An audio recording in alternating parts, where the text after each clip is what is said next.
Sol Invictus, pour moi, c'est une création où j'avais envie de me libérer. Quelque chose qui me dit n'aie plus peur, vas-y, fais, amuse-toi, ne te justifie pas. C'est comme un élan, voilà, qui vient de très loin. Ça a peut-être démarré cette fois-ci avec la musique. Elle était présente depuis très longtemps. Quand allais-je enfin oser m'essayer à ces musiques américaines, sur du Steve Reich? J'ai eu la chance de pouvoir avoir une collaboration avec Michael Carlson également, qui est dans cette même lignée. Et je continue à collaborer avec Maxime Bonson sur cette création-là. Renouer aussi avec mes premiers amours aussi, qui m'ont poussé à mes premières chorégraphies, des musiques traditionnelles, des musiques qui sont faites pour danser ou des danses qui sont faites pour jouer de la musique, je ne sais pas, mais retrouver ce noyau dur universel qui m'a tant inspiré à mes débuts.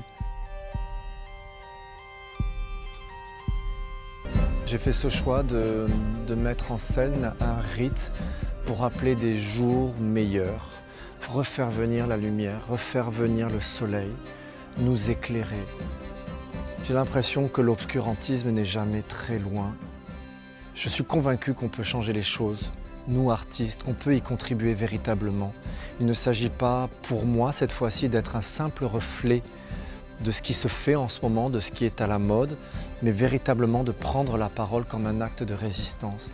L'idée de rassembler en dansant peut paraître tellement naïf. Moi, j'en parle depuis les années 2000. J'ai subi d'ailleurs un bon nombre de moqueries à ce moment-là, je me rappelle, bien naïf, on se tient tous par la main et on danse, c'est ça? Ben ouais, oui, c'est ça, mais c'est simple à dire, mais à vrai dire, ce n'est pas si simple à fabriquer. Rien ne nous rassemble au départ, rien, et je le mets en scène d'office, d'emblée.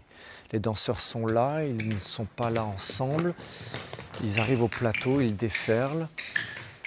J'ai l'impression que dès leur première présence, ces danseurs sont tellement différents, viennent de pays tellement différents, ils fracassent l'espace dans le silence.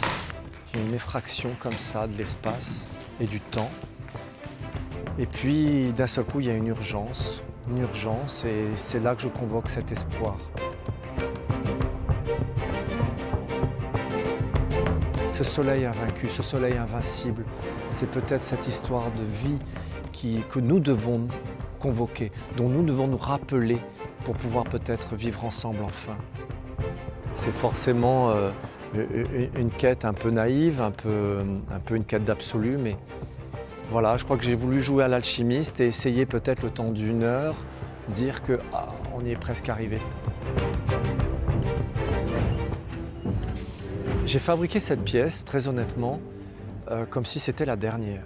Alors j'espère que ce n'est pas la dernière, j'ai pas l'intention de m'arrêter, mais j'ai demandé aux danseurs de l'interpréter aussi comme ça. C'est une pièce qui doit susciter l'espoir, mais en même temps, des fois, je suis désespéré dans le monde de tous les jours.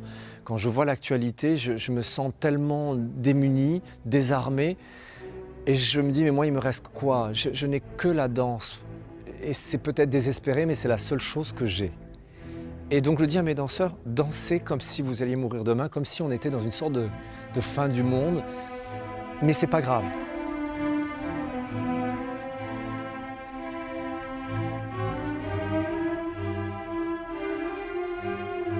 Je reste fasciné par cette interview de Stanley Kubrick qui dit qu'en fait on est insignifiant dans le cosmos quand on regarde les échelles de temps et d'espace. Mais c'est absolument incroyable à quel point effectivement nous sommes insignifiants. C'est terrorisant, c'est terrible d'ailleurs, c'est affolant.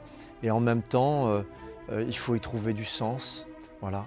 Donc Sol Invictus, pour moi, ça doit être cette étincelle-là, hein, ce petit truc insignifiant que nous sommes, qui est la vie sur Terre, perdu au milieu d'un univers incommensurable.